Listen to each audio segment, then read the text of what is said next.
Hello and welcome back to Weekend Handyman. What you're watching here is part 4 of putting Jeep Wagoneer axles under my 1999 Jeep XJ. Currently in the foreground or whatever, you're watching my attempts at removing the Ujoint caps from the ears of the short side of the axle that goes into the spindle. At this point I hadn't realized that there's actually a clip that needs to be removed. I wasn't really sure how to get it apart. I was just, hitting it with things, hoping that something would happen. See, I got the hammer, then I had the air hammer and the air chisel, whatever you want to call it. I didn't actually notice that there's a clip at this point that needed to be removed in order for the cap to come out. I was also contemplating just grabbing the acetylene torch and just heating something up, hoping that would help. It wouldn't have, but, I figured just heat, I don't know, maybe something would happen. But I eventually figured out there's a clip that needs to be removed. By this point, I did realize that there's actually a clip in there that needs to be removed. So of course, I grabbed the cold chisel and the hammer and started hitting it. I mean, what else am I gonna do?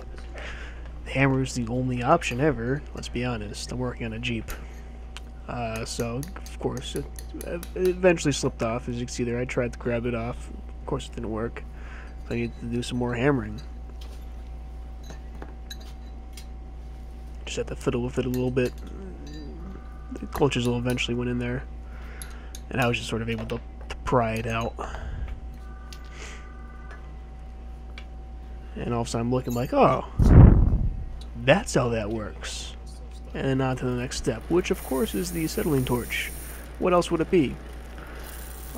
The idea here was for me to heat up just the cap, just to sort of break like the rust. I wasn't really trying to like heat the ear around it. That's kind of a bad idea, because the more you heat stuff, you actually end up making it brittle. So my idea was just to heat the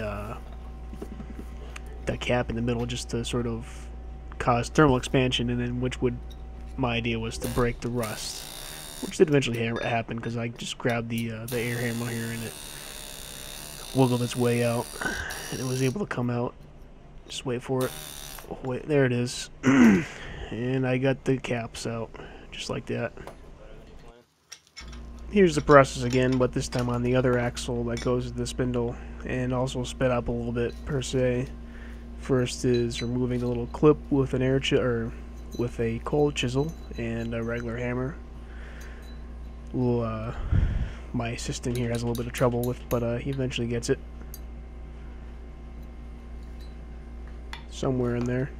There it is. Then there a little bit of heating with that. And the air chisel. And it comes out. The next steps are kind of less exciting, I guess, but ever so important. What I'm doing here is just taking a needle scaler and taking off the rust that's on the little ears here on the little axle shaft. Then got it all nice and cleaned up. Then there were a few little burrs and rough edges on the inside where the caps goes, or the U-joint caps goes rather. So I just took my Dremel and was grinding those down so the new U-joints can just sort of slide in easy and not, I won't ever have any problems of them getting stuck on an edge inside the ear here. The last thing I accomplished this day, I believe, was removing the banjo bolt, I believe it's called, that holds the caliper onto the caliper bracket. At the time when I cut the calipers off, I assumed that these were extremely seized in, but it turns out that a pair of vice clips could easily remove them. I probably could have done it with the proper socket or whatever on an end of a wrench. But at the time, I assumed they were really seized, but obviously they really weren't. My only recommendation is to make sure that you're turning them the correct way the first time. I, at first, was turning them the wrong way, and that luckily I didn't damage too much of the threads, but it's kind of a problem. And after that, I just grabbed the needle scaler again and took off all the rust. You can see it's a fairly easy thing to do. It's kind of tedious, I guess, but it'll help in the end. Here's a nice view of what the needle scaler actually does. You can kind of see how it makes everything clean, because it just sort of hits everything, knocks all the rust off. And that'll conclude part 4 of putting Jeep Wagoneer axles under my XJ. Come back again or unsubscribe.